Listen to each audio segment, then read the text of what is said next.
Welcome to our channel Tally radar. నేను మీ journalist Yagnamurthy. ఇప్పుడు దాకా మనం కాంటెంపరీ సినిమాల గురించి మాట్లాడుకుంటూ వస్తున్నాం. ఎక్కువగా పాత సినిమాల గురించి అప్పుడప్పుడు ఆయా సందర్భాలు వచ్చినప్పుడు ఈ కాంటెంపరీ సినిమాలకు సంబంధించే ఏదన్నా రిలేటెడ్ విషయం ఏదైనా ఉంటే ఆ పాత సినిమాల విషయాలను ప్రస్తావిస్తూ వస్తున్నాను. అలా కాకుండా ఫస్ట్ టైం నేను ఒక ఓల్డ్ సినిమా, అంటే ఓల్డ్ ఈజ్ గోల్డ్ అంటారు కదా, అలాంటి ఒక గోల్డ్ లాంటి సినిమా గురించి ఇప్పుడు నేను మాట్లాడబోతున్నాను. అది సూపర్ స్టార్ కృష్ణ 200 సినిమా ఈనాడు. సో అది నిజంగా ఆ రోజుల్లో ఒక పెను సంచలనం అని చెప్పాలి. నేను అప్పుడు 8th క్లాస్ చదువుతున్నాను. ఆ సినిమా రిలీజ్ అయిన సమయంలో 1982 డిసెంబర్లో ఆ సినిమా రిలీజ్ అయింది. కాకపోతే అప్పుడు మా ఊరిలో రిలీజ్ అయినటువంటి సినిమాలు వెంటనే రావు. అందువల్ల అది రిలీజ్ అయిన టైంలో చూడలేదు. కానీ మా ఊరికి వచ్చినప్పుడు 1983లో నేను ఆ సినిమాను చూశాను. కాకపోతే అప్పుడు నాకు ఆ సినిమా ఏమీ పెద్దగా అర్థం కాలేదు. ఎందుకంటే అది ఒక పొలిటికల్ సినిమా. మా నాన్న కృష్ణ అభిమాని. సో కృష్ణ ఎక్కువగా ఆ రోజుల్లో యాక్షన్ సినిమాలు ఎక్కువగా చేసేవాళ్ళనే సంగతి మనందరికీ తెలుసు. అందు గురించి ఆయన ఆ సినిమాలకు ఎక్కువగా నన్ను తీసుకెళ్ళేవాడు. సో ఆ గుర్రాలన్నా ఆ యాక్షన్ సినిమాలన్నా అప్పుడు బాగా ఇష్టంగా ఉండేది. ఎందుకంటే నాగేశ్వరరావు సినిమాల్లో, ఎన్టీఆర్ సినిమాల్లో ఫైట్లో ఉన్నప్పటికీ కూడా ఒక స్పీడ్తో యాక్షన్ సీన్లు అవన్నీ వచ్చింది కూడా ఆ టైంలో కృష్ణ గారి సినిమాలతోనే చెప్పుకోవాలి. మోసగాడు అనే సినిమా చూసిన తర్వాత సో అప్పుడు నిజంగానే ఆయన సినిమాలంటే నాకు కూడా ఇష్టం కలిగిన మాట వాస్తవం. గూఢచారి 116 కానీ, అలాగే అసాధ్యుడు కానీ ఆ రోజుల్లో ఆయన చేసినటువంటి సూపర్ డూపర్ హిట్ సినిమాలు. అట్లా మా నాన్న అలాంటి సినిమాలకి Vetapalem, Jayalakshmi talkies, Saraswati picture palace ఆ రోజుల్లో ఉండేవి. వాటిల్లో ఈ జయలక్ష్మి టాకీస్లో నేను ఈనాడు అనే సినిమాని 1983లో చూశాను. పొలిటికల్ సినిమా కాబట్టి నాకు అప్పుడు పెద్దగా అందులో అర్థం కాలేదు. కానీ చివరిలో ఆ సినిమాలో కృష్ణ వందే మాతరం అంటూ నేలకు ఒరిగిపోయేటువంటి సీన్ ఏదైతే ఉందో దానికి మా నాన్నగారు చాలా కదిలిపోయారు, చాలా ఎమోషన్గా ఫీల్ అయ్యారు. చాలామంది థియేటర్లో నాకు, అంటే ఆయన అన్నారో లేదు గుర్తు, కానీ వందే మాతరం అని చెప్పేసి జనాలు అంటాం మాత్రం ఇంకా నాకు గుర్తుంది. అలాంటి ఇంపాక్ట్ కలిగించినటువంటి సినిమా. విచిత్రం ఏంటంటే, 100వ సినిమా కృష్ణ గారిది అల్లూరి సీతారామరాజు అయితే ఈ 200 సినిమా ఈనాడు. అందులో కూడా ఆయనకి కథానాయిక లేదు. అంటే సీత అనే పాత్ర ఉంటుంది, విజయ నిర్మల గారు ఆ పాత్ర చేశారు. కొంత మేరకే ఆ పాత్రతో ఆయనకి అటాచ్మెంట్ ఉంటుంది. తర్వాత ఆయన పూర్తిగా విప్లవం వైపు, ఉద్యమం వైపు వెళ్ళిపోతారు. అదే తరహాలో ఈ ఈనాడు సినిమాలో కూడా ఆయనకు అసలు హీరోయిన్ అనే వాళ్ళే ఉంటారు. ఇంకా అందులో విజయ నిర్మల గారన్నా ఉంటారు, ఇందులో అది కూడా ఉండదు. ఇది 1982 ఏప్రిల్లో విడుదలైనటువంటి, అదే పేరుతో విడుదలైనటువంటి మలయాళ సినిమాకి రీమేక్. ఈనాడు సినిమా రీమేక్ అనే విషయం చాలామందికి తెలియదు. సో అప్పట్లో యాక్చువల్గా అది మమ్ముట్టి వాళ్ళు చేశారు. యాక్చువల్గా మమ్ముట్టి అందులో హీరో కాదు, ఆయన పేరు బాలన్ కే నాయర్ అని చెప్పేసి. అందులో ఆయన ప్రధాన కృష్ణ పిళ్ళై ఆయన క్యారెక్టర్ పేరు. సో ఆయన పొలిటీషియన్ కూడా, ఒక నిజాయితీపరుడైనటువంటి పొలిటీషియన్గా ఆ క్యారెక్టర్ చేశారు.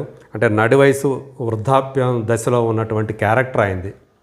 దాన్ని తెలుగులో ఈయన ఒక పెద్ద యాక్టర్ తోటే చేయాలని చెప్పేసి కృష్ణ గారు అనుకున్నారు. ఆయనకు ఆ సినిమా నచ్చి, సో ఇది తెలుగులో చేస్తే బాగుంటుంది మన పద్మాలయ బ్యానర్ మీద అని చెప్పేసి పరుచూరి బ్రదర్స్ని పిలిపించి ఆ సినిమా చూసి దానికి ఒక ట్రీట్మెంట్ ఇచ్చి తెలుగుకు అనుగుణంగా మార్పులు చేసి రాయమని చెప్పేసి సలహా ఇచ్చారు. ఒక వేరే హీరోతోటి ఆ సినిమా చేద్దాం, ఒక యాక్టర్ తోటి అని చెప్పేసి చెప్తే, వాళ్ళు పరుచూరు బ్రదర్సు ఆ సినిమా చూసి, మలయాళ సినిమా చూసి, వాళ్ళకి అందులో ఉన్నటువంటి హీరో క్యారెక్టర్ని ఇంకెవరో చేయకుండా కృష్ణ గారు చేస్తే బాగుంటుంది అని వాళ్ళకి ఆలోచన కలిగింది. ఇద్దరు కూడా, పరుచూరు బ్రదర్స్ ఇద్దరు కూడా. అప్పుడు వీళ్ళు మద్రాసులోనే ఇదంతా కూడా జరిగింది. కృష్ణ గారు అప్పుడు ఏకలవ్య సినిమా షూటింగ్లో ఆ సినిమా చేస్తూ ఉన్నారు. సో మొత్తానికి అంటే ట్రీట్మెంట్ పూర్తిగా కాలేదు, రేపు మీరు కథ చెప్తే వింటాను, మీరు ఇచ్చిన ట్రీట్మెంటు అని చెప్పి కృష్ణ గారు చెప్తే వాళ్ళు ఆ రోజు రాత్రి ట్రీట్మెంట్ రాసుకున్నారు. కానీ కొన్ని కీలకమైనటువంటి సన్నివేశాలకు మాత్రం మిగిలిపోయాయి. దానికి ఏం చెప్పాలి ఏంటి, ఒకవేళ కృష్ణ గారు అడిగితే ఏం చెప్పాలి ఏంటి అని వీళ్ళు మలగులాలు పడ్డారు. మరుసటి రోజు ఆయన చెప్పిన టైంకి వీళ్ళు వెళ్ళారు.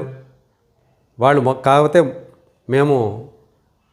మీరు హీరోగా ఒక కథ చెప్తామంటే ఏంటి వేరే కథ ఏమైనా తీసుకొచ్చారంటే వేరే కథ కాదు, అదే సినిమా, ఈనాడు సినిమానే, అందులో హీరో మీరు చేస్తే బాగుంటుందంటే అరే నేను ఎట్లా చేస్తాను, అందులో హీరో నడువయస్కుడు కదా, నేనెట్లా బాగోదు కదా, పైగా దాంట్లో దానికి నేనంటే మళ్ళీ హీరోయిన్ ఫైట్లు ఇవన్నీ పెట్టాలి, ఇవన్నీ పెడితే మొత్తం ఆ ఫ్లేవర్ అంతా పోతుంది, సినిమా చెడిపోతుంది, క్యారెక్టర్ పాడైపోతుంది అని చెప్పేసి కృష్ణ గారు అంటే లేదు, అలా కాకుండా మేము మీకు తగ్గట్టుగా మార్పులు చేశామని చెప్పేసి ఆయనకి కథ చెప్తే అది ఆయనకి విపరీతంగా నచ్చేసింది. ఆయనకి అందులో ఆయనకి హీరోయిన్ లేరు, ఫైట్లు కూడా ఉండవు ఆయనకి. కానీ వాళ్ళు ఇచ్చినటువంటి ఆ ట్రీట్మెంట్ దాన్ని ఒక యంగ్ క్యారెక్టర్గా మలచి పరుచూరు బ్రదర్స్ రాసుకున్నటువంటి ఆ ట్రీట్మెంట్. కాకపోతే అందులో విలన్ క్యారెక్టర్కి హీరో క్యారెక్టర్కి బంధుత్వం ఉండదు. వీళ్ళు బంధుత్వాన్ని కలిపారు. సొంత అక్క భర్తగా విలన్ క్యారెక్టర్ని మలిచారు. ఆ పాత్రల్ని తెలుగులో రావు గోపాలరావు, కృష్ణకుమార్ గారు పోషించారు.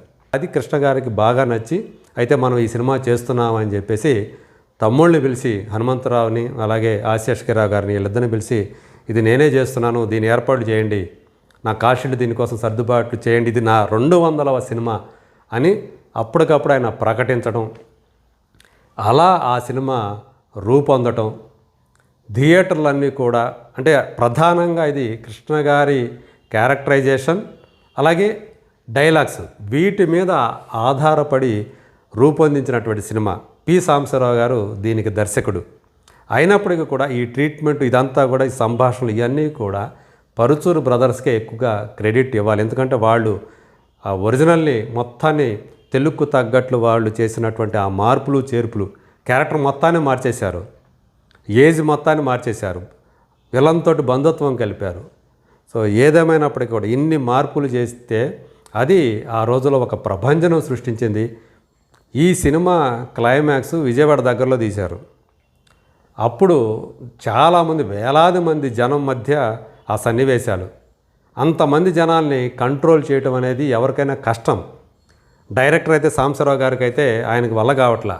ఈయనప్పుడు కృష్ణ గారు మెగాఫోన్ తీసుకొని వాళ్ళని నిశ్శబ్దంగా ఉండమంటే ఆయన ఏం చెప్తే మెగాఫోన్లో అట్లా అక్కడ జనం పాటించి అందరూ కూడా ఆశ్చర్యపోయారంట. కృష్ణ గారు అట్లా చెప్తే జనాలందరూ కూడా ఆయన ఏం చెప్తే అది వింటాం, కామ్గా ఉండమంటే కామ్గా ఉండిపోవటం, నించోమంటే నించోవటం, కూర్చోమంటే కూర్చోవటం, ఇలా ఆయన చెప్పినట్టు వినటం అనేది అందరికీ కూడా అందరూ అంటే సంభ్రమాశ్చర్యాలకు గురయ్యారు. అంత కరిష్మా ఆ రోజుల్లో కృష్ణ గారికి ఉంది. అంటే ఎన్టీ రామారావు గారి తర్వాత మాస్లో అలాంటి ఫాలోయింగ్ ఉన్నటువంటి మాస్ స్టార్గా కృష్ణ గారు పేరు తెచ్చుకున్నారు ఆ రోజుల్లో.